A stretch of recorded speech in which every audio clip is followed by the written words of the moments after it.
I had met Mr. Kamal Hassan 10, 12 years back, and he told me, what is your secret? How are you going to, you think you are going to live for 100 years or what? Vintage സ്വഭാവമുണ്ട് ഇതിൻ്റെ ഈ പറയുന്ന രീതിയിൽ തിരക്കഥയ്ക്കും അല്ലെങ്കിൽ അതിൻ്റെ ഒരു high concept. ഇപ്പോൾ നമ്മൾ നേരത്തെ ഇപ്പോൾ ഒരു പ്രിയദർശൻ സിനിമ എന്ന് പറയുന്ന പോലെ തന്നെ ഒരു interesting cat and mouse game. കാപ്പയുടെ ഒരു പോസ്റ്റ് റിലീസ് ചെയ്യാൻ കുറെ ട്രോളുകൾ വന്നിരുന്നല്ലോ, ഈ ഗുണ്ട ബിനു അതൊക്കെ കണ്ടിരുന്നു. അതെനിക്ക് എല്ലാ ഫ്രണ്ട്സും അയച്ചിരുന്ന ഒരു കാര്യമാണ്. അത് എൻജോയ് ചെയ്യാറുണ്ട് കേട്ടോ. അതൊക്കെ ഭയങ്കര രസമുള്ള ഒരു പരിപാടിയാണ്. നമ്മളൊരു ക്യാരക്ടർ അങ്ങനെ ഒരു ട്രോളായി മാറാന്നൊക്കെ പറയുന്നത് അതൊക്കെ രസമുള്ള പരിപാടിയാണ്. Largely Hindi cinema is following a certain pattern. Very few people manage to break out and do something, whereas here I feel a lot of different things are happening.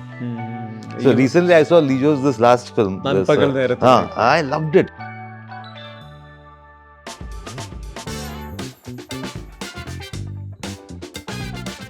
The Q show time il Sriram Raghavan, Achyuth Vinayak, Annabhan, welcome. Hello, well thank you. First we'll start from Achyuth. ഈ thrishanku എന്ന title മുതൽ ഭയങ്കര excited ആണ്. ഈ ടൈറ്റിലുള്ള എക്സൈറ്റ്മെന്റിൽ അതിൽ രണ്ട് കൈകള് അങ്ങനെ തുടങ്ങി ഒരുപാട് എക്സൈറ്റ്മെന്റുകൾ നിൽക്കുന്നു. സിനിമയുടെ ട്രെയിലർ വരുമ്പോഴും ഇതിലൊരു ഹ്യൂമർ, ഈ നമ്മൾ നേരത്തെ സംസാരിച്ച ക്യാച്ച് ആൻഡ് മൗസ് പ്ലേ, ഇതിലെല്ലാം ഈ എക്സൈറ്റ്മെന്റ് ഫാക്ടർ ഒളിഞ്ഞിരിപ്പുണ്ട്. എന്താണ് thrishanku? തൃശങ്കുവിൻ്റെ ബേസിക്കലി ഇതൊരു മിത്താണ്. അത് നമ്മുടെ ജനക മഹാരാജാവിൻ്റെ കഥയാണ്. സോ ബേസിക്കലി ജനക മഹാരാജാവിൻ്റെ അച്ഛൻ പുള്ളിയാണ് ബേസിക്കലി തൃശങ്കു മഹാരാജാവ്. സോ പുള്ളിക്ക് ഉടലോടെ സ്വർഗത്തിലെത്തുക എന്നുള്ളതായിരുന്നു. വളരെ ലോയൽ ആയിട്ടുള്ള, വളരെ ജനറസ് ആയിട്ടുള്ളൊരു കിങ് ആയിരുന്നു പുള്ളി. അപ്പോൾ ഉടലോടെ സ്വർഗത്തിലെത്തുക എന്നുള്ളതായിരുന്നു പുള്ളിയുടെ ആഗ്രഹം towards end of his life. So but അത് ഈ പറഞ്ഞ പോലെ യൂണിവേഴ്സിന്റെ കോസ്മിക് ലോക്ക് എതിരാണ്. സോ ഇദ്ദേഹം വലിയ യാഗമൊക്കെ നടത്തി മേളിലെത്തുമ്പോൾ ഇന്ദ്രൻ അത് ഇഷ്ടപ്പെട്ടില്ല. ഇന്ദ്രൻ പുള്ളിയെടുത്ത് വെളിയിലേക്ക് ഇടും. പക്ഷെ താഴെ യാഗശക്തിയാൽ പുള്ളിക്ക് താഴേക്കും വരാൻ പറ്റില്ല. സോ ബേസിക്കലി ഈ സ്റ്റക്ക് ബിറ്റ്വീൻ, അതായത് ഭൂമിക്കും സ്വർഗത്തിനും ഇടയിൽ സ്റ്റക്ക് ആവുക എന്നുള്ളതാണ്. സോ ബേസിക്കലി ഈ സിനിമയുടെ ഈ സ്ക്രീൻ പ്ലേയുടെ അല്ലെങ്കിൽ ഈ സിനിമയുടെ ഈ പറയുന്ന രീതിയിൽ പല പല സ്പേസസുകളിൽ വെച്ച് നമ്മുടെ പ്രധാന കഥാപാത്രങ്ങളായിട്ടുള്ള ഈ 4 പേര് അന്നയും അർജുനും ചെയ്യുന്ന, പിന്നെ അർജുന്റെ മാവന്മാരായിട്ട് സുരേഷ് ചേട്ടനും നന്ദു ചേട്ടനും ചെയ്യുന്ന ക്യാരക്ടേഴ്സ് സ്റ്റക്ക് ആവുന്നുണ്ട്. ഇപ്പൊ ബേസിക്കലി നമ്മൾ മലയാളത്തിൽ കയ്യാലപ്പുറത്ത് തേങ്ങ എന്നൊക്കെ പറയും, അത് തന്നെയാണ് പടം. ഓക്കെ, സോ അന്നയിലോട്ട് വരികയാണെങ്കിൽ തന്നെ അന്ന അങ്ങനെ ബാക്ക് ടു ബാക്ക് മലയാളം സിനിമകളിലാണ് നമ്മൾ എപ്പോഴും കാണുന്ന ഒരാളല്ല. ഈ ഒരു കരിയറിലും കൃത്യമായ ഇന്റർവെല്ലിൽ കുറച്ചൊരു സിനിമകളാണ് ചെയ്യുന്നത്. അന്നയ്ക്കും ഈ പറഞ്ഞ പോലെ ഒരു സിനിമ ചൂസ് ചെയ്യാനും അതിൽ ഭാഗമാകാനും ടൈം ഒരുപാട് എടുക്കുന്ന ഒരാളാണോ? ഒരുപാട് ടൈം എടുക്കുന്നില്ല എന്ന് എനിക്ക് തോന്നണേ. ബേസിക്കലി ജനറലി ഒരാൾക്ക് വേണ്ട ഒരു ചെറിയൊരു ബ്രേക്ക്. കാരണം നമ്മളിപ്പോൾ ചെയ്യുന്ന ഒരു പടത്തിന്റെ ഷൂട്ട് എന്ന് പറഞ്ഞാൽ ഒരു 1 month 2 month ടൈം പീരീഡിൽ ചെയ്യുന്നതാണ്. And it is very hectic. അപ്പം നമ്മൾ ഫുള്ളി ഇൻവെസ്റ്റഡ് ആയിട്ട് നമ്മളൊരു പ്രോജക്റ്റിൽ നിൽക്കുകയാണല്ലോ. അപ്പം ദാറ്റ് ടേക്സ് കുറേ എനർജി നമ്മുടെ കയ്യിൽ നിന്ന് എടുക്കും. അതൊരു റീകൂപ്പ് ചെയ്യാൻ വേണ്ടിയിട്ട് ഒരു ചെറിയ ഗ്യാപ്പ് എടുക്കണമെന്ന് മാത്രമേ ഉള്ളൂ. അല്ലാണ്ട് ഡെലിബറേറ്റ് ആയിട്ടുള്ളൊരു നീണ്ട ഗ്യാപ്പ് അല്ല. പിന്നെ നമ്മൾ പ്രോജക്ട്സ് കേൾക്കുമ്പോഴും അതിനും കുറച്ച് അതിലേക്ക് ഹോംവർക്ക് ചെയ്യാനായിട്ട് നമുക്ക് കുറച്ച് സമയം വേണം. അതിൻ്റെതായ ഉള്ളൊരു ഗ്യാപ്പ് മാത്രമേ ഉള്ളൂ. അങ്ങനെ ഞാൻ അങ്ങനെ ഗ്യാപ്പ് വേണം എന്ന് ഉദ്ദേശിച്ച് എടുക്കുന്നതല്ല. അന്നയ്ക്ക് thrishankuവിൽ എന്താണ് ഹുക്ക് പോയിന്റ് കിട്ടുന്നത്? ഞാനിപ്പം സ്റ്റോറി നരേഷൻ കേട്ടപ്പോഴേക്കും വളരെ എന്റർടൈനിങ് ആയിട്ട് തോന്നിയ ഒരു 1 ലൈനറാണ് പറഞ്ഞത്. Especially from the name thrishanku തുടങ്ങിയിട്ട് ഈ ഒരു റോം കോം മൂഡിൽ പോകുന്ന ഒരു പടം ഞാനപ്പോൾ ഇതുവരെ ചെയ്തിട്ടില്ല. അപ്പൊ എന്റെ എല്ലാത്തിലും നോക്കിക്കഴിഞ്ഞാൽ ഞാൻ പെട്ടുകിടക്കുന്നു എന്നൊക്കെ പറയുന്ന ഒരു സിറ്റുവേഷൻ, ത്രില്ലർ പരിപാടികളാണ് ചെയ്തിരിക്കുന്നത്. അപ്പൊ ഒരു റോം കോം ഇതിൽ നിൽക്കുന്നത് thrishanku ആയിരുന്നു. അപ്പൊ അതിനൊരു പേസും ഉണ്ടായിരുന്നു. നല്ലൊരു ടെക്നിക്കലി ഒരു റോഡ് മൂവിയാണ് ശരിക്കും പറഞ്ഞത്. കാരണം കുറെ ട്രാവൽ വരുന്ന ഒരു പടമാണ്. സോ അത് തന്നെയായിരുന്നു അതിൻ്റെ ഒരു ഹൈലൈറ്റ്. പിന്നെ ഈ മാമന്മാരുടെ കോമ്പിനേഷനും അവരുടെ ഹ്യൂമറൊക്കെ എനിക്ക് വളരെ ഇഷ്ടപ്പെട്ടൊരു പരിപാടിയായിരുന്നു. So thrishanku is first Malayalam feature from Matchbox Shots, and being the creative mentor of Matchbox Shots, why do you pick thrishanku to be your first feature in Malayalam? See, I frankly didn't pick it up actually.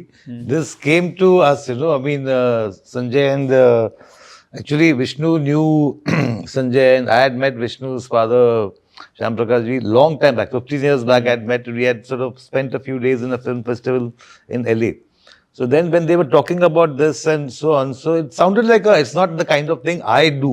So it was like, I mean, I felt, I mean, why not? It should be all kinds of films. And I like the idea of this Bombay company trying to make something in other languages also, Like I am also doing a film which is in Hindi and in Tamil. Merry Christmas. Merry Christmas. That is in Hindi and Tamil. So this was something which, I mean, in fact, this began after we started shooting and they finished it, they're releasing it now. So it was just that thing of, okay, why not? And the subject sounds good, the team looks good, and everything seems exciting. And it's fairly, I mean, I think it was worth the decision was worth it. So. ഇപ്പൊ ഈ ആദ്യ സിനിമയുടെ ഒരു യാത്ര എന്ന് പറയുന്നത് പലർക്കും പല രീതിയിലായിരിക്കും. ആഴ്ചകളായിരിക്കാം, മാസങ്ങളായിരിക്കാം, വർഷങ്ങൾ വരെ ആയിരിക്കാം. അച്യുതിന്റെ ഈ ഒരു യാത്രയിൽ പ്രിയദർശൻ അസിസ്റ്റന്റ് ഡയറക്ടർ ആയിരുന്നു, അടികപ്പിയാരി കൂട്ടമണിയിലെ കോ റൈറ്റർ ആവുന്നു. ഈ യാത്രയിൽ ഉടനീളം തൃശങ്കും കൂടെ ഉണ്ടായിരുന്നു. തൃശങ്കു ആക്ച്വലി ഞാനൊരു 2017-18 എഴുതി കംപ്ലീറ്റ് ചെയ്ത പ്രോജക്റ്റാണ്. അപ്പോൾ ആ സമയത്ത് ഇമ്മീഡിയറ്റ്ലി നമ്മൾ എന്താ പറയുക, ഈ സിനിമ നമുക്ക് അപ്രോച്ച് ചെയ്യാൻ പറ്റുന്ന ആക്ടേഴ്സ് അല്ലെങ്കിൽ ഈ സിനിമയുടെ സ്വഭാവത്തിന് ചേരുന്ന ആ സമയത്തെ യുവ താരനിരയിൽ ആരൊക്കെയാണുള്ളത് അങ്ങനെയുള്ളവരെ കുറച്ച് പേരെ അപ്രോച്ച് ചെയ്തു. അതിൻ്റെ ഇടയിൽ ഈ പറയുന്ന രീതിയിൽ പല പല കാര്യങ്ങൾ കൊണ്ട് ഇത് സ്റ്റക്ക് ആവുന്നുണ്ട്. ഈ പറഞ്ഞ സോക്കോൾ ലിറ്ററലി തൃശങ്കൂലായ പല പല മൊമെന്റ്സ് ആവുന്നുണ്ട്. അവസാനം ഞാൻ ഐ തിങ്ക് 2019 എൻഡിലാണ് ഞാൻ മാച്ച് ബോക്സുമായിട്ട് സൈൻ ചെയ്യുന്നത്. ആക്ച്വലി ഞാനത് ഒരു 2019 മിഡൊക്കെ ആയപ്പോൾ ഞാൻ ലക്വണ പിക്ചേഴ്സ് വിഷ്ണു ശ്യാമപ്രസാദിൻ്റെ സ്റ്റുഡിയോ ആയിട്ട് അത് പിച്ച് ചെയ്തു. സോ അവരാണത് മുമ്പിലേക്ക് എടുത്ത് പെട്ടെന്ന് ദിവസം എനിക്കൊരു കോൾ വരുന്നു, that match box they are really excited to hear your narration എന്ന് പറഞ്ഞു. അപ്പം ഞാൻ മറ്റേ അന്താധുൻ എന്നൊക്കെ കേട്ട് നമ്മൾ ഭയങ്കര എക്സൈറ്റഡ് ആയിട്ടാണ് അങ്ങോട്ട് പോകുന്നത്. കാരണം അങ്ങനെ ഒരു ചേഞ്ച് ഉണ്ടാവുമെന്ന് പെട്ടെന്ന് അടുത്ത സ്റ്റേജിലേക്ക് പെട്ടെന്ന് ഒരു മാറ്റം ഉണ്ടാവുമെന്ന് പ്രതീക്ഷിച്ചില്ല. കാരണം നമ്മൾ യൂഷ്വലി അത്തരം ഒരു ഡെവലപ്മെന്റ് ആദ്യ സിനിമ എന്നുള്ള നിലയിൽ ഉണ്ടാവുമെന്ന് സത്യത്തിൽ വിചാരിച്ചിരുന്നില്ല. So it was really surprise. ഈ സിനിമയുടെ ഒരു യാത്ര കൂടെ ഇതിന്റെ ഭാഗമാണല്ലോ. ഈ ഒരു ഫസ്റ്റ് ഒരു വൺ ലൈനിൽ തുടങ്ങി ഇതിന്റെ എൻറ്റയർ ഗ്രോത്ത് വരുന്നത് ഏതൊക്കെ പോയിന്റിലാണ്? അല്ലെങ്കിൽ ഈ പറഞ്ഞ തൃശങ്കു പോയിന്റുകൾ വരുന്നുണ്ട്.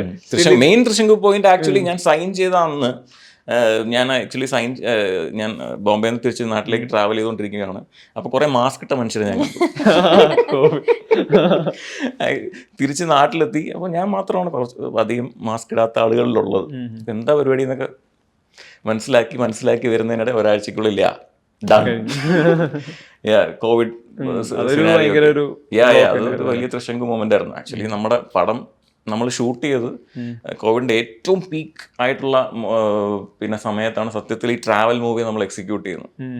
അതും കമ്പാരിറ്റീവ്ലി പുതിയ ഒരു എന്താ പറയുക, ബിഹൈൻഡ് ദി സ്ക്രീനും ഓൺ സ്ക്രീനും ഒക്കെ പുതിയ അധികം വലിയ എക്സ്പീരിയൻസ് ഇല്ലാത്ത ഒരു കാസ്റ്റ് ആൻഡ് ക്രൂവിനെ വെച്ചിട്ട് അത് എക്സിക്യൂട്ട് ചെയ്യാൻ സാധിച്ചത് വലിയൊരു ഭാഗ്യമായിട്ട് കരുതുന്നു. പല അതുകൊണ്ട് തന്നെ നമുക്ക് പല സമയങ്ങളിലായിട്ടാണ് സിനിമ ഷൂട്ട് ചെയ്ത് തീർക്കാനും പറ്റിയത്. കാരണം ഇപ്പോൾ കേരളത്തിലൊരു സിറ്റുവേഷൻ വെച്ച് നമുക്ക് ഷൂട്ട് ചെയ്യാൻ പറ്റുന്ന സമയം തന്നെ വളരെ കുറവാണ്. കാരണം മഴ വരും, അതിൻ്റെ ഇടയിൽ കോവിഡ്. സോ ഇറ്റ്സ് അങ്ങനെ നമ്മളൊരു എനിക്ക് തോന്നുന്നൊരു 4-5 ഷെഡ്യൂൾസ് എടുത്തു ഇത് ഫിനിഷ് ചെയ്യാൻ.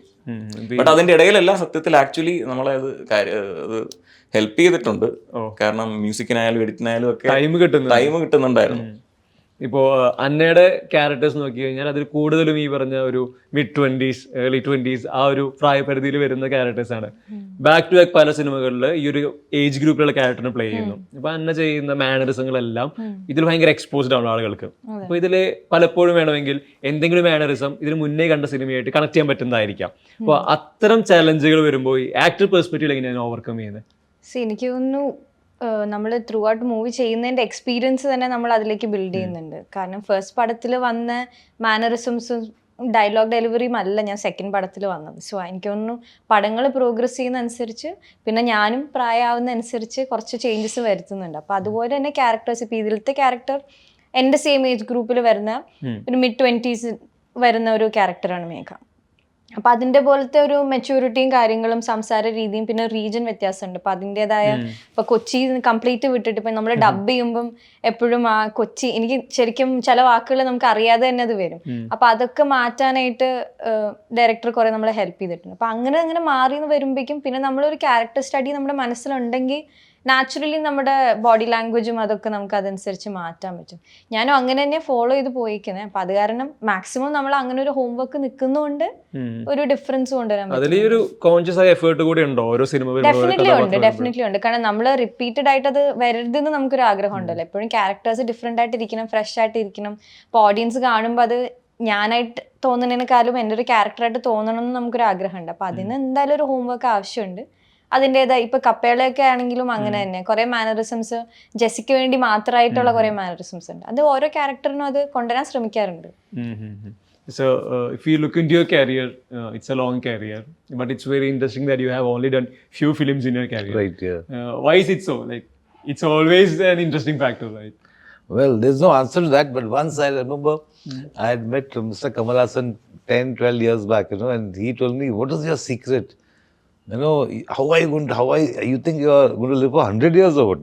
How come you're making one film every 4 years, that kind of thing. So I keep trying to make it faster, but now I hope each time I think it'll be faster. But what happens with me, I finish one film, then I start sort of writing the next one, and then by the time it happens, it does take a year or 2 years before the film starts, But I need to now, my next script is ready, so I'm plunging in immediately after that. Does this break between movies gives you any kind of advantage, like for the future movies? Well, no, I mean the advantage is not. It's just that when you, there are people like Woody Allen who are making a film every year and at every year, right from when he began, or Clint Eastwood and so many people. So I don't think it's an advantage. Except that, if you're writing your own thing, that writing also is part of the filmmaking process. So that sometimes takes time. Sometimes we just have a ready thing. And I have so far not got a script which is like ready and given to me, Usually it's an idea we build on, or it's a novel we adapt. But everything takes time. But there's no excuse for taking so much time. ഇപ്പോൾ നമ്മൾ നോക്കി കഴിഞ്ഞാൽ ഈ ഒളിച്ചോട്ടം എന്നുള്ളത് ഭയങ്കര ഒരു common main attracting ഫാക്ടറായിട്ട് കിടപ്പുണ്ട്. നമ്മളിതിനു മുന്നേ മലയാളത്തിൽ ഈ ഒളിച്ചോട്ടം പല സിനിമകളിൽ പല രീതിയിൽ കണ്ടിട്ടുണ്ട്. ഇത്തരം മുൻമാതൃകകൾ അതൊരു കൺസേൺ ആയിരുന്നു സിനിമ ചെയ്യുന്ന സമയത്ത്, ഇതിന്റെ എഴുത്തിലാണെങ്കിലും? ഇല്ല, അത് പക്ഷെ നമ്മൾ കോൺഷ്യസ്ലി ബ്രേക്ക് ചെയ്യാൻ പറ്റും എന്നുള്ളൊരു ധാരണ തന്നെ ഉണ്ടായിരുന്നു. അതുകൊണ്ടാണ് ഇപ്പം ഞാൻ അതിൻ്റെ സിനിമയുടെ തന്നെ ട്രെയിലറിൽ കാണുമ്പോൾ ആൾക്ക് മനസ്സിലാവുന്നത് ലൈക്ക് ഒളിച്ചോട്ടം അല്ല ബിൽഡ് ചെയ്യുന്നത്, ഒളിച്ചോട്ടം പൊളിയുന്നതാണ് ബിൽഡ് ചെയ്യുന്നത്. അപ്പൊ ഈ പറഞ്ഞ പോലെ ഇതിന്റെ ഒരു കാറ്റ് ആൻഡ് മൗസ് ആ ഒരു സ്റ്റൈൽ ഓഫ് മേക്കിംഗ്, അതിൽ ഹ്യൂമറിന് ഭയങ്കര സാധ്യതകളുണ്ട്. പലപ്പോഴും ഹ്യൂമർ വർക്ക് ആവുന്നത് ഭയങ്കര സീരിയസ് ആയ സിറ്റുവേഷനുകളിലായിരിക്കണം. സീരിയസ് ആയി കണ്ടന്റ് പറയുമ്പോൾ അതിൽ ഹ്യൂമർ ആണല്ലോ കൂടുതൽ കണക്ട് ആവുന്ന ആളുകൾക്ക്. അപ്പൊ ഈ ഹ്യൂമർ ഇതാണ് വർക്ക് ആവാൻ പോകുന്ന ഹ്യൂമർ, ഇതാണ് ഇവിടെ കൃത്യമായിട്ട് പ്ലേസ്ഡ് ആവുന്നത്. ആ ഒരു ജഡ്ജ്മെന്റ് അത് എളുപ്പമായിരുന്നു ശരിക്കും? അത് എളുപ്പം. അത് നമ്മൾ തിരക്കഥ ആക്ച്വലി പലവട്ടം എഴുതി അല്ലെങ്കിൽ നമ്മൾ ഉടച്ചു വാർത്ത് തന്നെയാണത് എന്താ പറയുക അതിൻ്റെ ഒരു സ്ട്രക്ചർ ഉണ്ടാക്കിയത്. അപ്പോൾ അതിനകത്ത് ലൈക്ക് എവിടെ മീറ്റർ എവിടെ നിർത്തണം എന്നുള്ളൊരു ഒരു ധാരണ വെച്ച് തന്നെയാണ് നമ്മൾ സെറ്റിലേക്ക് പോയത്. അതുകൊണ്ട് ഒരുപാട് എവിടെ ഇത് സ്ലാബ് സ്റ്റിക്ക് ആണോ അല്ലെങ്കിൽ ഇത് എവിടെയാണ് ഇതിൻ്റെ ഒരു ബോർഡർ ലൈൻ, അതെങ്ങനെ ക്രോസ് ചെയ്യാതിരിക്കാം. കാരണം ഒന്ന് പുഷ് ചെയ്താൽ ചിലപ്പോൾ എന്താ പറയുക കുറച്ചൊന്ന് ഒരു ജോക്കർ സ്വഭാവത്തിലേക്ക് പോകാവുന്ന ഏരിയകൾ സിനിമയിലുണ്ടായിരുന്നു. പക്ഷെ അത് കുഴപ്പമില്ലാതെ മാനേജ് ചെയ്തെന്നാണ് വിചാരിക്കുന്നത്. ഈ അന്നയുടെ കാര്യത്തിലാണെങ്കിലും പല സ്ക്രിപ്റ്റുകൾ കേൾക്കുന്ന ഒരാളായിരിക്കും. അപ്പോൾ ഈ സ്ക്രിപ്റ്റുകളിൽ എനിക്ക് വേണ്ടത്, എനിക്ക് ആസ് ആൻ ആക്ടർ പെർഫോം ചെയ്യാൻ പറ്റുന്നത്, അങ്ങനെ ഒരു ജഡ്ജ്മെന്റ് ഭയങ്കര പ്രധാനപ്പെട്ടതാണ്. ഒരു സ്ക്രിപ്റ്റിന് അത്ര അധികം ടൈം ഇൻവെസ്റ്റ് ചെയ്യും ഇത് കേൾക്കാനും പഠിക്കാനും മനസ്സിലാക്കാനൊക്കെ ആയിട്ട്? എനിക്ക് ആക്ച്വലി സ്ക്രിപ്റ്റ് കേൾക്കുമ്പം എൻ്റെ ക്യാരക്ടറും പെർഫോമൻസിനേക്കാൾ കൂടുതൽ ടോട്ടാലിറ്റിയാണ് എനിക്ക് ഇമ്പോർട്ടൻ്റ് ആയിട്ട് തോന്നിക്കുന്നത്. കാരണം ഇപ്പം നമ്മളൊരു മീഡിയോക്കർ സ്ക്രിപ്റ്റിൽ നല്ലൊരു ക്യാരക്ടർ ഉണ്ടെങ്കിൽ പടം വർക്കാവില്ല. അത് കാണാൻ വേണ്ടി ആരും പോകത്തൊന്നുമില്ല. പടം വർക്ക് ആവണമെങ്കിൽ മൊത്തത്തിൽ അത് എൻ്റർടൈനിങ് ആയിരിക്കണം, അത് ഇൻട്രസ്റ്റിംഗ് ആയിരിക്കണം. അപ്പം എൻ്റെ ക്രൈറ്റീരിയ അത് തന്നെയാണ്. ഇപ്പോൾ കഥ കേൾക്കുമ്പം എനിക്ക് ആസ് എൻ ഓഡിയൻസ് എനിക്ക് ഇഷ്ടപ്പെടണം, അതാണ് ഫസ്റ്റ് തിങ്. പിന്നെ അത് കഴിഞ്ഞിട്ടേ ഉള്ളൂ ക്യാരക്ടർ പെർഫോമൻസ് കാര്യങ്ങളൊക്കെ ഉള്ളത്. അങ്ങനെ എല്ലാം നോക്കിയിട്ടാണ്. പിന്നെ എനിക്ക് തൃശങ്കുവിൽ അഫ്കോഴ്സ് അച്യുത് നെറേറ്റ് ചെയ്തപ്പോൾ ഇതിൻ്റെ സ്റ്റോറി എനിക്ക് വളരെ ഇൻട്രസ്റ്റിംഗ് ആയിട്ട് തോന്നി. പിന്നെ ഇതിൽ മൊത്തത്തിൽ വരുന്ന ടീമിൻ്റെ ഒരു എക്സൈറ്റ്മെൻറ്റ് ഉണ്ടായിരുന്നു. അവരുടെ ഒരു പ്ലേ, ഒരു കോമ്പിനേഷൻ. ഇപ്പോൾ അർജുനായിട്ട് ഞാനൊരു പടം ചെയ്തിട്ടില്ല, അപ്പോൾ അതിൻ്റെ ഒരു കോമ്പിനേഷൻ റോം കോം ആണ്. പിന്നെ മാച്ച് ബോക്സിൻ്റെ പ്രൊഡക്ഷൻ, മാച്ച് ബോക്സിൻ്റെ പടങ്ങളെല്ലാം കാണുന്ന ഒരാളാണ്. അപ്പോൾ അതിൻ്റെ പടങ്ങളുടെ ഒരു എന്താ പറയുക, അവർക്കൊരു ടേസ്റ്റ് ഉണ്ടല്ലോ, അത് നമുക്ക് ഇഷ്ടപ്പെടുന്ന ഒരു പരിപാടിയാണ്. അപ്പോൾ അവരതിലൊരു ഗ്യാരണ്ടി കൊടുക്കുമ്പോൾ നമുക്കും അതൊരു എക്സൈറ്റ്മെൻറ്റാണ്. സോ അങ്ങനത്തെ ഫാക്ടേഴ്സ്. അപ്പം ഒരു പടം വരുമ്പോൾ സ്ക്രിപ്റ്റ് അതിൽ മൊത്തം എങ്ങനെയാണോ ഇഷ്ടപ്പെടുന്നത് അതിലെ ക്യാരക്ടേഴ്സ് അങ്ങനെ കുറെ കാര്യങ്ങൾ ചേർത്ത് വെച്ചിട്ടാണ് എപ്പോഴും ആലോചിക്കുന്നത്. ഈ മാച്ച് ബോക്സിന്റെ സിനിമകൾ പറഞ്ഞപ്പോൾ നിങ്ങളുടെ രണ്ടുപേരുടെയും ഒരു ഫേവറേറ്റ് ശ്രീറാം രാഘവൻ മൂവി എന്ന് പറഞ്ഞു കഴിഞ്ഞാൽ അതായതായിരിക്കും? ഒബ്വിയസ്ലി എനിക്ക് അന്ധാധുനാണ്. അന്ധാധുൻ ഞാൻ എൻ്റെ അപ്പയും അന്ധാധുൻ മൾട്ടിപ്പിൾ ടൈംസ് കണ്ടിട്ടുണ്ട്. We watched it many times Andhadhun with my father. So we watched it more than 3-4 times for sure. Because whenever we have guests over, we sit together and we like, entertainment parody is watch Andhadhun sometimes. Because it's such a great watch. അത് thriller ആണ്, നമുക്ക് already എല്ലാം അറിയാമെങ്കിൽ പോലും repeatedly watch ചെയ്യാൻ പറ്റുന്ന ഒരു cinematic full experience തരുന്ന ഒരു പടം. So definitely Andhadhun. Like they said this No, I understand 50%, but yeah. Your narrative style, it's kind of a dark style with so much of violence. There is dark humor in that. Do you have an inspiration for this kind of movies? Like you want to do these movies? Maybe from your childhood or early teenage. Do you have an inspiration? Do you have an inspiration from maybe from a particular film or a filmmaker? I mean, a filmmaker, I would say, there are so many filmmakers who influence you when you are when you are studying cinema or wanting to become a filmmaker. So lots of people influence. But for me, I think someone like Hitchcock, who had a rigorous, storytelling style, and the form was very important for him.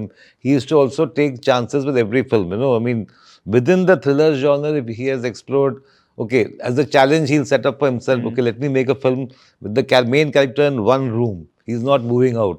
Or the main character is like, oh, the film is in one shot, and things like that, So I love Hitchcock. Similarly, when you're talking about this black humor and all that, when I started watching Coen brothers, their first early films, right from Blood Simple onwards, I used to really enjoy them. And like she said, some films I can watch again and again, because I just enjoy the way it is made and so on. So I think there's a lot of people whose styles sort of come in. And of course, I am also, before I joined the Film Institute or everything, I was a film buff right from as soon as I could, go on my own to watch movies, from the age of 12 or 14. So I've been watching a lot of Indian Hindi films mostly, of course, Hindi, but not so much. Tamil little bit, because I used to live in Pune. So I used to not get every film they released there. Or Doordarshan, sometimes you used to get all those, the national award winners and so on. So, there is a whole lot of movies influence which are inside, which somehow they find the expression coming out. ഇപ്പോൾ ഈ തൃശങ്കുലോട്ട് തിരിച്ചു വരുമ്പോൾ തൃശങ്കുവിൻ്റെ ഒരു travel nature ഉണ്ടല്ലോ, പലപ്പോഴും ഒരു സംവിധായകനായുള്ള ആദ്യ cinema ചെയ്യുമ്പോൾ മേ ബി അതൊരു ഒറ്റ ലൊക്കേഷൻ ആയിരിക്കാം, ലൈക്ക് ഒരു നാട്ടിലായിരിക്കാം കഥ നടക്കുന്നത്, അല്ലെങ്കിൽ ഒരു പെർട്ടിക്കുലർ ഇൻസിഡൻറ്റ് ബേസ് ചെയ്ത് അവിടെ തന്നെ ഒതുങ്ങിക്കൂടുന്ന കഥകളായിരിക്കാം. അവിടെ അച്യുത് ചൂസ് ചെയ്യുന്നതിൻ്റെ ഒരു ട്രാവൽ നേച്ചർ കൂടെ ഇതിൽ ഒപ്പം കൊണ്ടുവരുന്നുണ്ട്. ഇതിലൊരു എളുപ്പമുണ്ടോ ആദ്യ സിനിമയായിട്ട് ഇങ്ങനെ ചെയ്യുമ്പോൾ? അല്ല, ഒബ്വിയസ്ലി ആ ഒരു കോവിഡിൻ്റെ കാലഘട്ടത്തിൽ ഷൂട്ട് ചെയ്തതിൻ്റെ ഒരുപാട് ബുദ്ധിമുട്ടുകൾ നമ്മളത് ആ സമയത്ത് ഫേസ് ചെയ്തിരുന്നു. തീർച്ചയായിട്ടും അതുണ്ടായിരുന്നു. പിന്നെ ഇതിൽ ഈ രസമുള്ള ഫാക്ടർ ഇപ്പോൾ അന്ന അർജുൻ പോലെ തന്നെ നന്ദു ചേട്ടൻ, സുരേഷ് കൃഷ്ണ ചേട്ടൻ വരുന്നു. ഈ രണ്ട് ജനറേഷനിലുള്ള ആളുകളിലൂടെയാണല്ലോ വരുന്നത്. ഇവരുടെ പെർഫോമൻസ് ഇതിലൊരു സിങ്ക് വരാന്നുള്ളത് അത് രസമായിരുന്നു.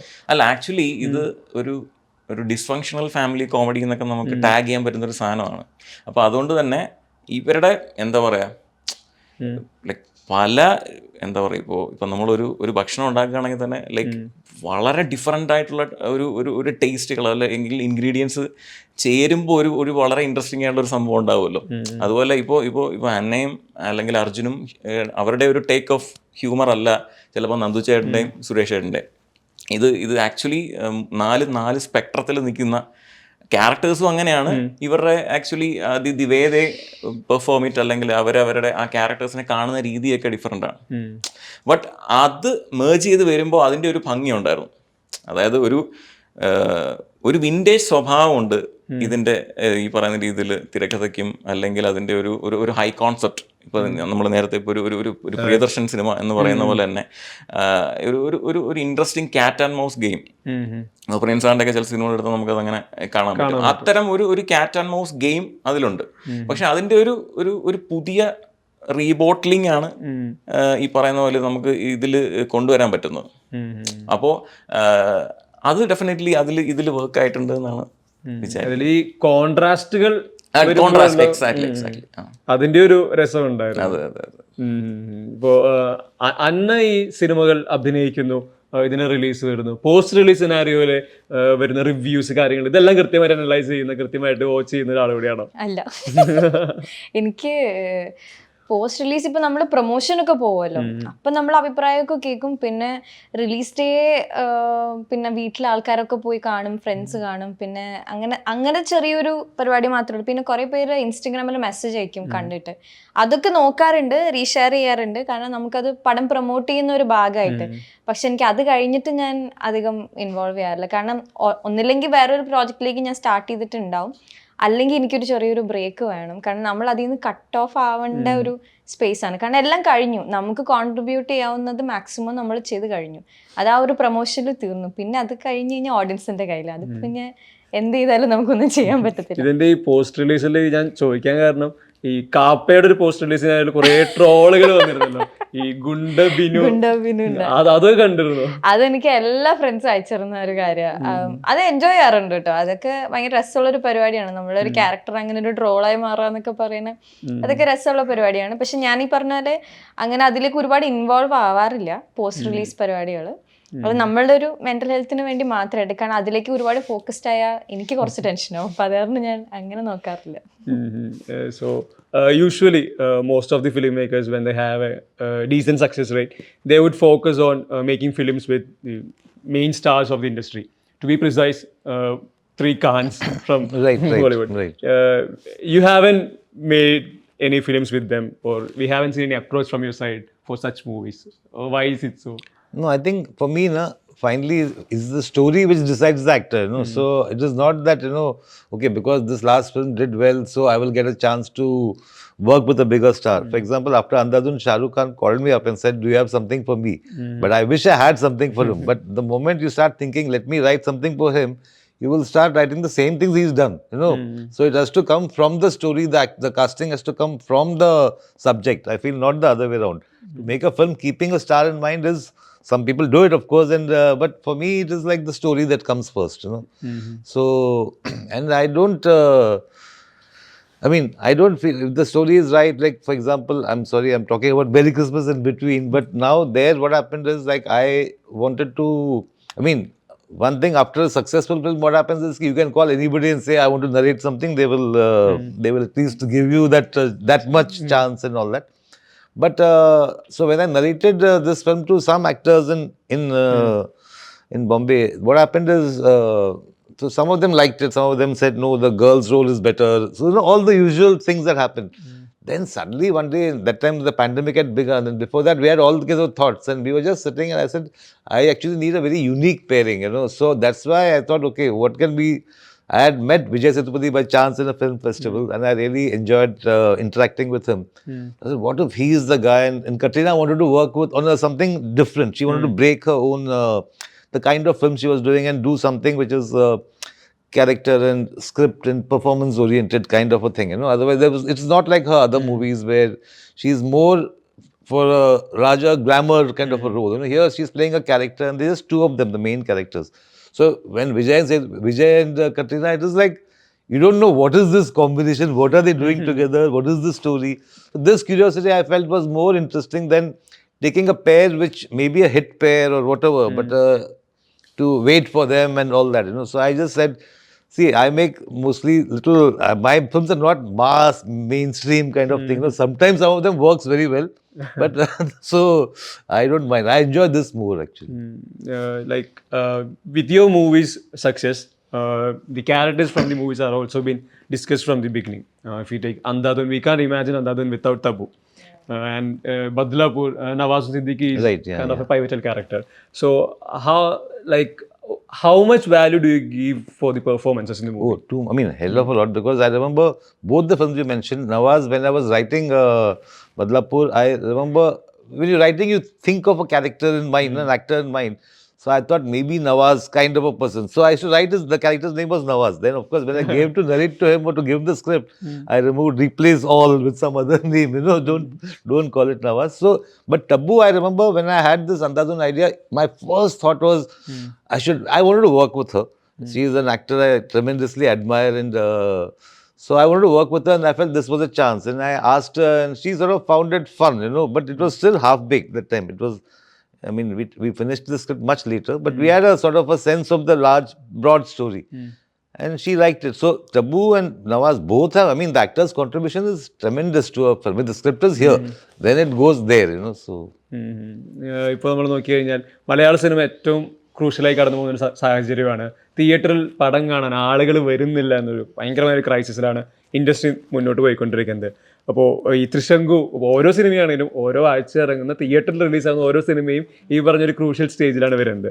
ആളുകളെ തിയേറ്ററിലോട്ട് തിരിച്ചു കൊണ്ടുവരാൻ പറ്റുമോ, ഇൻഡസ്ട്രിയുടെ ഈ പറഞ്ഞ് വീണ് കിടക്കുന്ന ഒരു പോയിന്റിൽ നിന്ന് ഉയർത്തെഴുന്നേൽക്കാൻ പറ്റുമോ എന്നുള്ള കൺഫ്യൂഷൻസ് എല്ലാം ഉണ്ട്. അവിടെ ത്രിശങ്കു വരുമ്പോൾ ഫിലിം മേക്കർ എന്ന രീതിയിൽ സിനിമ എങ്ങനെ കാണുന്നത്? ഇതിൻ്റെ ഒരു ബിസിനസ് സൈഡായിരിക്കാം, ഓഡിയൻസ് തിയേറ്ററിലോട്ട് വരുന്നതായിരിക്കാം. ആ ഒരു പെർസ്പെക്റ്റീവ് എങ്ങനെയാണ്? ഇതിന്റെ ബിസിനസ് സൈഡിനെ കുറിച്ച് again match box is doing it. So എനിക്ക് കംഫർട്ടബിളി പറയാൻ പറ്റും വി ആർ ഫൈൻ.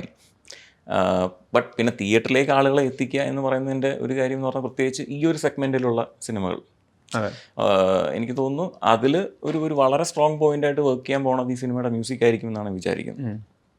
കാരണം 5 പാട്ടുകളാണ് സിനിമയിലുള്ളത്. അഗെയിൻ ഞാൻ നേരത്തെ പറഞ്ഞിട്ടുണ്ട്, ലൈക്ക് നമ്മൾ ഇനിഷ്യലി പ്ലാൻ ചെയ്യുന്ന സമയത്ത് ഇതിൽ 2 സോങ്സേ ഉണ്ടായിരുന്നുള്ളൂ.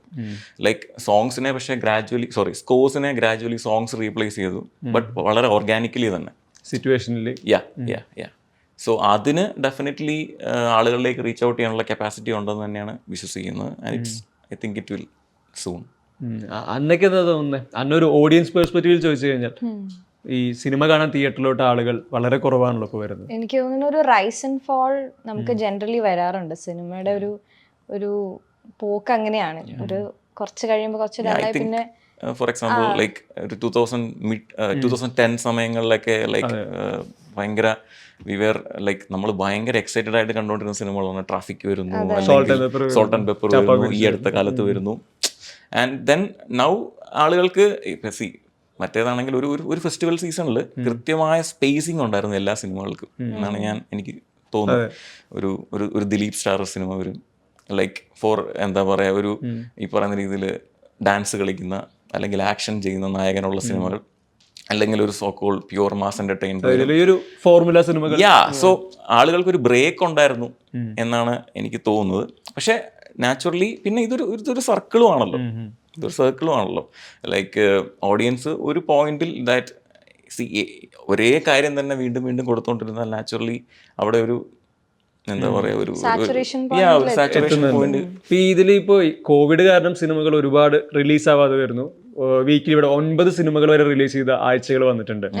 ബാക്ക് ടു ബാക്ക് ഒരുപാട് സിനിമകൾ ഇറങ്ങുമ്പോൾ ഒരു സിനിമയ്ക്ക് ഹോൾഡ് ചെയ്യുക എന്നുള്ളത് ഭയങ്കര ബുദ്ധിമുട്ടാവുന്നില്ലേ? അതും ഒരു റീസൺ ആയിക്കോട്ടെ, ബെസ്റ്റ് പിക്ക് എന്നുള്ളത് ഓഡിയൻസിന് ചൂസ് ചെയ്യാനായിട്ട്. അല്ല, ഉറപ്പായിട്ടും അത്. പക്ഷേ ഈ പറയുന്ന രീതിയിൽ എനിക്ക് തോന്നുന്നു ഇപ്പോൾ ആഫ്റ്റർ ഈ കോവിഡ് ഈ ഒരു പാൻഡമിക്കിന് ശേഷം എല്ലാ കാര്യങ്ങളും നമ്മളൊന്ന് ഓർഗനൈസ്ഡ് ആയിട്ട് വരാനുള്ള ഒരു ടൈം എടുക്കും എന്നാണ് എനിക്ക് തോന്നുന്നത്. കാരണം ഇതിൻ്റെ ഇടയിൽ ഓണായ പ്രോജക്ട്സും ഒക്കെയുള്ള പല പല കാര്യങ്ങൾ ഇപ്പോഴാണ് വീണ്ടും എന്താ പറയുക തിയേറ്ററിലേക്ക് എത്തുന്നതും. സോ അതൊന്ന് ഓർഗനൈസ്ഡ് ആയി വരാനുള്ള ഒരു സമയം. അതെ, ഒരു ഓവർഫ്ലോ ഉണ്ട് നമുക്കിപ്പം. കാരണം കുറേ നിന്ന് കിടന്നിരുന്ന പ്രോജക്ട്സും ആ സമയത്ത് സ്റ്റാഗ്നേറ്റഡ് ആയിട്ട് ഇരുന്നതൊക്കെ ഇപ്പോൾ വരുന്നുണ്ട്. സോ കുറേ ഓപ്ഷൻസ് ഓഡിയൻസിനുള്ളത് കൊണ്ട് they are also little overwhelmed. എല്ലാം കൂടെ ഒരുമിച്ച് പോയി കാണാനൊന്നും പറ്റില്ല. അപ്പം അതിലവർ പിക്ക് ആൻഡ് ചൂസ് ചെയ്തിട്ടാണ് പോകുന്നത്. പിന്നെ ദാറ്റ്സ് ഓൾസോ എൻ ഇൻവെസ്റ്റ്മെന്റ്. അവിടെ ഇറങ്ങി ചെന്ന് തിയേറ്ററിൽ പോയി പൈസ കൊടുത്ത് ഒരു ഫാമിലി മൊത്തം പോകുന്നത് ഒരു ഇൻവെസ്റ്റ്മെന്റ് ആണ്. അപ്പോൾ അവർ അത്ര ആലോചിച്ചിട്ടാണ് പോകുന്നത്. സോ അതുകൊണ്ട് നമ്മൾക്ക് അതിൽ നിന്ന് എടുക്കാൻ പറ്റുന്ന എനിക്ക് തോന്നുന്നു we can challenge ourselves to make a better film. നമുക്ക് കുറേയും കൂടെ തിയേറ്റർ എക്സ്പീരിയൻസ് കൊടുക്കാനും ആൾക്കാരെ എന്റർടൈൻ ചെയ്യിക്കാനും ബെറ്റർ സ്റ്റോറി കൊടുക്കാനും ബെറ്റർ മേക്കിംഗ്, ഇപ്പോൾ നല്ലൊരു ക്വാളിറ്റി സിനിമ കൊടുക്കാനുള്ള ഒരു ചാലഞ്ചാണല്ലോ നമുക്ക്. അപ്പൊ അത് അങ്ങനെ കണ്ടെടുത്ത് ചെയ്യാന്നുള്ളത് തന്നെയാണ്. അങ്ങനെ ടാക്കിൾ ചെയ്യാൻ പറ്റുള്ളൂ എന്ന് എനിക്ക് തോന്നുന്നത്. So Trishanku is Achyuth's first movie. What was your mindset before the release of Ek Hasi Rathi? It was your first movie. Yeah, it was my first movie. But the mindset. I had a very good producer that time. Ram Gopal Verma was my producer, yes. And he was in form in those days, So I remember once we showed him the cut of the film, the final cut. So he said, he gave me one hug. He doesn't hug, he's not that type. And suddenly he gave me a hug, and then he took us out for having a beer or something. So I knew he is happy, and he's the director admired a lot, you know. I mean, Satya, Rangira, all those movies, you know, Company and all that. So I felt okay. After this, Ramu told me one thing wonderful, you know. He said we were sitting in that same bar having a beer. Me, my co-writer Pooja, I mean, and she also was working with me. And three of us, he said, look, you have made a good film. Now you have to decide whether you enjoy this process of making this film up to this point or what happens on Friday. If that is your real happiness, then that is a different thing. So since then, that was made a lot of sense to me. I mean, I should enjoy the process of what I've made. Whatever happens, I mean, of course, we all want a film to make back its money, do well, more people to see and all that. But the real thing is there, you know. So yeah, there is that butterflies in the stomach, of course. You can't deny that, but it is there, and you feel. I mean, sometimes when that time there were all these houseful boards and all, you say, where is my houseful board? Is it there at all? You know, kind of thing. So all that happens, but that's the fun of it, I guess. You can't be like very Buddhist at that time. You have to be. You will be very. You'll have lots of agitations and excitements. അച്യുതിനെന്താ തോന്നുന്നത്? Obviously, I'm done with the first part. I'm happy with the product. That's the main thing. Yeah. അതിനപ്പുറം മറ്റ് tension Obviously ഉണ്ട്. സിനിമയുടെ post റിലീസിൽ ബാക്കി തീർച്ചയായിട്ടും ഉണ്ട്. But നമ്മൾ ഈ അഗെയിൻ ലൈക്ക് ഞാൻ പറഞ്ഞ പോലെ ഒരു ആർട്ട് ഫോർ ആർട്ട് സേക്ക് എന്ന് പറയുന്ന പോലെ ലൈക്ക് റിയാലിറ്റിയിൽ നിന്നുള്ളൊരു ആള് ഇപ്പം ഞാൻ പറഞ്ഞ പോലെ ജനറലി ആളുകൾക്ക് കുറച്ചൊരു റിയാലിറ്റിയിൽ നിന്ന് ഒന്ന് മാറി നിൽക്കുന്ന അല്ലെങ്കിൽ ഒന്ന് മുകളിൽ നിൽക്കുന്ന സിനിമകളോടൊരു ഒരു എക്സൈറ്റ്മെന്റ് ഇപ്പൊ കൂടുതലുണ്ടെന്ന് വിശ്വസിക്കുന്നുണ്ട്. അവർ കാണാത്ത, അവർക്ക് ചെയ്യാൻ പറ്റാത്ത എക്സാക്ട്ലി. അപ്പൊ അത്തരത്തിലൊരു ഒരു ഒരു അഡ്വഞ്ചർ റൈഡിലാണ് ഇവർ ഇറങ്ങിത്തിരിക്കുന്നത്. പ്രത്യേകിച്ച് ഈ സിനിമയിലെ പ്രധാന കഥാപാത്രങ്ങളായിട്ടുള്ള ഈ 4 പേര്. സോ അതിൻ്റെ ഒരു പെപ്പിനെസ്, അതിൻ്റെ ഒരു ഫൺ എൻജോയ് ചെയ്യാൻ ആളുകൾ തിയേറ്ററിലേക്ക് വരും. അത് അവർ തിയേറ്ററിൽ എൻജോയ് ചെയ്യുന്നു തന്നെയാണ് വിചാരിക്കുന്നത്. ഇപ്പോൾ അന്നൊക്കെയാണല്ലോ അതിൻ്റെ എക്സ്റ്റൻഷനായി ചോദിക്കുകയാണെങ്കിൽ, കാപ്പ കഴിഞ്ഞു അടുത്തൊരു സിനിമ വരാണ്, അത് തിയേറ്റർ റിലീസിൽ വരുവാണ്. പുതിയൊരു ഈ പറഞ്ഞ സ്റ്റൈൽ ഓഫ് സിനിമയിലാണ് അഭിനയിക്കുന്നത്. പുതിയൊരു പറ്റം ആക്ടേഴ്സ്, പുതിയ സംവിധായകൻ. ഇതിനൊരു എക്സൈറ്റ്മെന്റിനപ്പുറം സിനിമയിലുള്ള മറ്റു എക്സൈറ്റ്മെന്റ് എന്താണ് റിലീസിനോടനുബന്ധിച്ച്? എനിക്കിപ്പോൾ സാറ് പറഞ്ഞ പോലെ തന്നെയാണ് തോന്നുന്നത്. ലൈക്ക് എക്സ്പീരിയൻസ്, ആ പ്രോസസ്സ് നമുക്ക് എൻജോയ് ചെയ്യാൻ പറ്റിയിരുന്നെങ്കിൽ then you are almost there. പിന്നെ ബാക്കിയെല്ലാം ബോണസാണ്. പടം ഹിറ്റ്, ആൾക്കാർ റിസീവ് ചെയ്യുന്നു എന്നൊക്കെ ഉള്ളത് ഇറ്റ്സ് എ ഗ്രേറ്റ് തിങ്. നമ്മൾ അതിനു വേണ്ടി തന്നെ വർക്ക് ചെയ്യുന്നത്. പക്ഷെ ആ ഹോൾ ജേർണി നമുക്ക് എന്തെങ്കിലും നമുക്കത് തന്നിട്ടുണ്ടെങ്കിൽ അത് ഒരു വലിയ അച്ചീവ്മെൻ്റ് ആയിട്ടാണ് എനിക്ക് തോന്നുന്നത്. അപ്പം എനിക്ക് അത് തന്നെയായിരുന്നു ഇതിലും. ഞാൻ ഈ പടം വന്നപ്പോൾ തുടങ്ങി എൻ്റെ മനസ്സിലുണ്ടായിരുന്നത് ഈ ക്യാരക്ടറും ഈ ജോൺറിയുമായിരുന്നു. കാരണം ഞാൻ ട്രൈ ചെയ്യാത്തൊരു പരിപാടി. എനിക്കിപ്പോൾ ഒരു ജോണറിൽ തന്നെ സ്റ്റിക്ക് ഓൺ ചെയ്യണമെന്ന് താല്പര്യമില്ല. ആസ് എവറി ആക്ടർ എല്ലാ ജോണറും ട്രൈ ചെയ്യണം എന്നായിരുന്നു. സോ ഇതിൻ്റെ എക്സൈറ്റ്മെൻറ്റ് എനിക്ക് അതായിരുന്നു. സോ അത് കഴിഞ്ഞതോടെ ഇപ്പൊ ഈ കാപ്പ പോലത്തെ സിനിമകളൊക്കെ, അതും വേറെ ഒരു ഞാൻ ഇതുവരെ ചെയ്യാത്തൊരു എന്റർടൈൻമെന്റ് ബേസിൽ നിൽക്കുന്ന ഒരു പടങ്ങളാണ്. അപ്പൊ അതിൽ നിന്നൊക്കെ നമുക്ക് കുറെ എനർജി കിട്ടും. ഇങ്ങനത്തെ ഒരു സാധനം നമുക്ക് ചെയ്യാൻ പറ്റുമായിരിക്കുമല്ലേ എന്ന്. കാരണം അതിൽ നമ്മളുടെ എക്സിസ്റ്റിംഗ് ആയിട്ടുള്ള ജോണറിൽ നിന്ന് ബ്രേക്ക് ചെയ്യാൻ നമുക്ക് കുറച്ച് ഇത്തിരി ടെൻഷനാണ്. കാരണം യു ഗെറ്റ് കംഫർട്ടബിൾ. 2-3 ചെയ്ത് തന്നെ അത് വർക്കുമായി കഴിയുമ്പോൾ നമ്മൾ കുറച്ച് കംഫർട്ടബിൾ ആവും. അപ്പൊ അതിൽ നിന്ന് കോൺസ്റ്റന്റ്ലി ബ്രേക്ക് ചെയ്യാൻ വേണ്ടി നമ്മൾ പല ഡിഫറെന്റ് ജോണറിലേക്ക് നമ്മളെ തന്നെ പുഷ് ചെയ്യും. സോ എന്റെ എക്സൈറ്റ്മെന്റ് ഇപ്പൊ അതാണ്. ഞാൻ മാക്സിമം അതിൽ നിന്ന് തന്നെ പുഷ് ഔട്ട് ചെയ്യാന്നുള്ള അതിൽ തന്നെയാണ്. You like frequently watch Malayalam movies? I mean, I watch as many as I can, simply because, see, I cannot watch every movie. There are too many being made, but I've seen all the, you know, I mean, you come to know, within 2 days you come to know, this is very good. And today what happens now, there's so much to watch, so much content, that you have to rely on, if I trust her and she tells me, hey, this is a very good movie, I will watch it because I know her or him, you know, kind of a thing. So it's a lot of, we curate among ourselves. You know, hey, watch this, don't miss this, kind of a thing happens, you know, because, so I do watch as many, I mean, so many I can name. Night and all. I like all those films, you know, which are. I feel a lot of those films are also doing things which in Hindi we just somehow we don't even think of those stories or those ideas. I don't know why. I don't know what the reason is why we are the mostly largely Hindi cinemas following a certain pattern. Very few people manage to break out and do something. Whereas here I feel a lot of different things are happening. So recently I saw Lijo's this last film. I loved it, you know, and, but I saw it at home. Oh, okay. So, but these films, I feel, if you are watching the hall, it's a far more enriching experience because you are there. You have taken that time, paid 200 rupees to watch a movie, and you can get that. You know, at home, what happens? Sometimes people tell me, "No, I saw your movie; it's very nice." I said, "You said one go." No, I had 3-4 breaks. So I mean, you don't have to make a movie with 5 intervals, no? But that's what we all do. അപ്പോൾ എന്തായാലും എല്ലാവിധ ആശംസകളും, all the very best wishes. Thank you Thank you. Thank you so much. Thank you so much.